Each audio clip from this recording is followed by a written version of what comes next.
Hey there, welcome to Favorites here on Prog Monster. My name is Murph, and I am a host of this show, a show dedicated to progressive rock and other forms of rock music. So, Favorites is the show that we do every Wednesday in which I pick a topic that's either like a top 15 or a 25 or a 10, or maybe I do an album ranking or do a song ranking. Today we're going to do an album ranking of a group. I haven't done one of these. I don't know if I've done one this year at all, really. I'm trying to remember if I have. I don't recall. I might have done one early in the year, but I definitely haven't done one for a while. So the band we're going to be doing today is Heart. And their studio albums. All 5 of the ones I have, plus one of their studio albums that I don't have, which is called Private Audition. After Private Audition, I lost complete interest in Heart. I have no interest in any of the albums that came out past 1982. So there's no point in ranking something that you're never going to listen to, and I have no intention to listening to any of those albums. Even Private Audition is an album that maybe I probably wouldn't have ranked at one point. It does have a couple of decent stuff on it. It's the last album with Steve Fossen and Mike DeRozier on it as well, so I wanted to get at least up to that point. It was a hard album to find. It didn't sell a lot. I don't think it did particularly well, and a difficult album to find out there, so I've never been able to find it. But I'm going to include it in the ranking. So there'll be 6 albums in total here, kind of like the Led Zeppelin, kind of like the Van Halen. Kind of think of the Van Halen, you've got the David Lee Roth era and the Sammy Hagar era. Well, with Heart, you've got the 70s, early 80s era of that kind of folky, hard rock, classical bits in there as well. And then you've got the kind of pop music going forward. So I'm not going to do the pop era because I don't have any interest in it. So we're just going to rank the 6 first studio albums of Heart into the order in which I like them. So we'll start off, and we'll do this the way we always do this. It'll be from my least favorite to my most favorite, or my worst to first, or in this case, number 6 to number 1. So the number 6 album, of course, will be the final album that the one I wasn't able to get, which is called Private Audition. This has a couple of decent tracks on it. I'll mention some of them. So the opening track, which is City Burns, this is a heavy track, very similar to a lot of older Heart stuff. Album starts out really heavy, really good. I'm thinking, it's going to be another great album, but it really kind of fizzles after that. So the next track up, Perfect Stranger, I do like this. It's kind of a poppy ballad, but I do kind of like it a bit. Then you got the other heavy song on the album, that I like a lot, the Situation Power. Kind of the last of their hard rock songs, I think. And the other song, of course, I'm mentioning here is a Private Audition. So the Situation is kind of a power pop like track. It's not, I wouldn't call it a hard rock track, but it's definitely a power pop. So that album comes in at number 6. To me, it's easily the worst of the 6 studio albums that we're doing today. Not because it was the last one. The clarity's on it's great. The vocals on it are great. Some of the guitar riffs are great. Mike DeRozier's drumming is great, but it doesn't have enough really decent songs.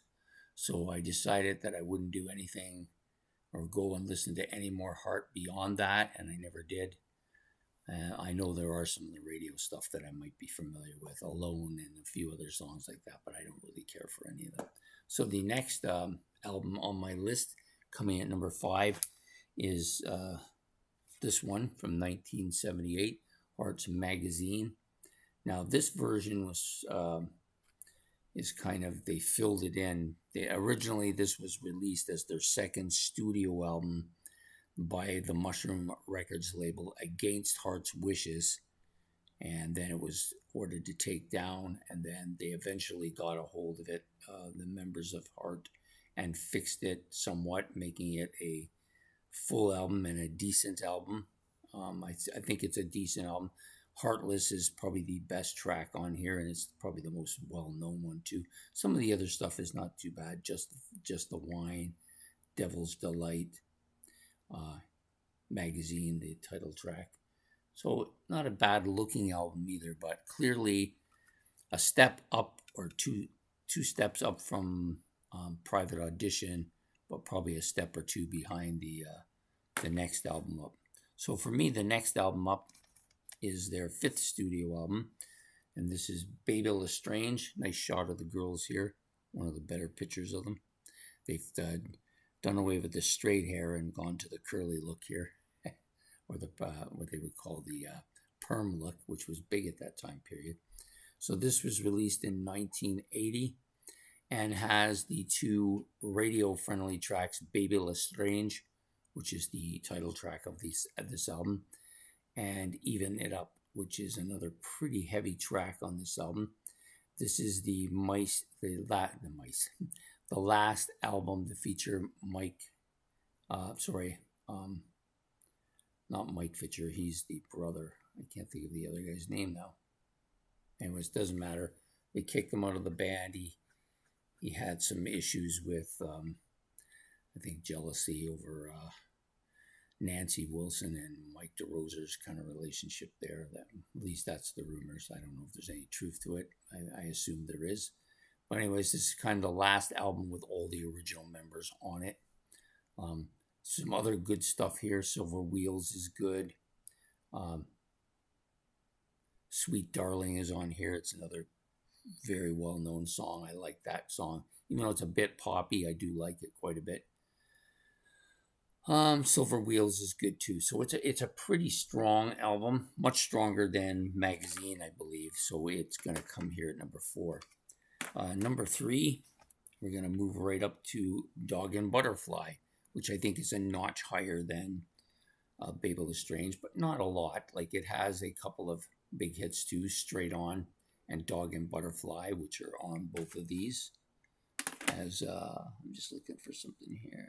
Yeah, Dog and Butterfly, probably one of my favorite Heart songs. This particular one has a couple of extra tracks on it as well. Cook with Fire, another good, strong, deep cut song. Minstrel Wind, of course, one of my favorites on this album. Definitely a heavy, well, it's actually kind of a song, one of the last kind of folky kind of rock songs that they were known for doing. But the big tracks, of course, Straight On is the big one. But Dog and Butterfly, probably my favorite on here. One of my favorite Heart songs. So this album's going to come in number 3. So we get down to the big 2 now. These were easily number 1 and 2. They're the only masterpieces here. The other albums are all like low 1s and 2s. And some of them are even lower than that. But these 2, both masterpieces. At one time, this one would have been number 1 easy. Dreamboat Annie, lost just for the picture alone, for nothing else. A lot of classic Heart songs here that people would know. The big ones, Magic Man, Crazy on You, and Dreamboat Annie, of course. But some of the deep cuts on here are some of the best. Soul of the Sea, great tune. White Lightning and Wine, I love that track as well. And Sing Child, which is probably my favorite Heart song, all on this album. This is a strong, strong album, a great debut album, and probably for many moons, it's probably been my favorite Heart up until recently when this one passed it. In Little Queen, I like the album cover better, first of all, and I like the back better. This has more of a folky feel to it. It's a rock album. Of course, it's got the song Barracuda on it, but Barracuda aside, which is overkilled everywhere. The rest of the tracks on here are killer. Love Alive. This is absolutely one of my favorite Heart songs. The Sylvan song, great tune. Dream of the Archer, very kind of Heart sounding with some of that folky stuff to it. And Ann Wilson's voice is absolutely killing this.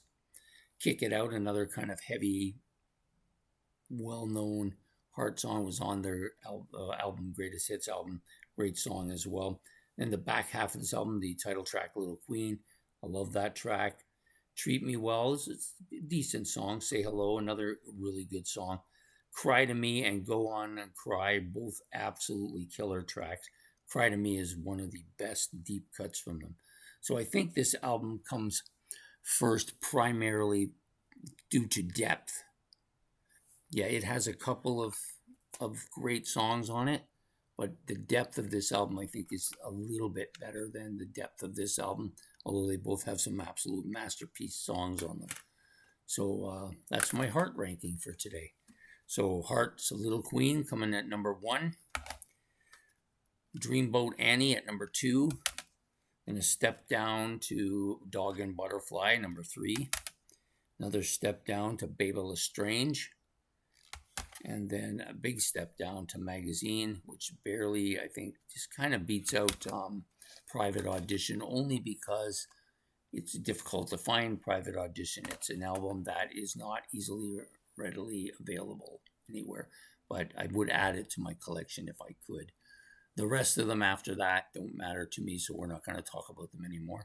So I hope you like this ranking of the early Heart albums, or at least the first 6. Please hit the like and subscribe. And if you want to leave your own ranking of Heart's albums, you can do that. If you want to rank all of their albums, you can do that as well. I won't be upset or anything like that. These are just the ones that I'm going to rank. So I'm glad to have you come today. Please hit the like and subscribe, like I said, and we will see you next Wednesday for another episode of Favorites. Take care and have yourself a good evening, and goodbye.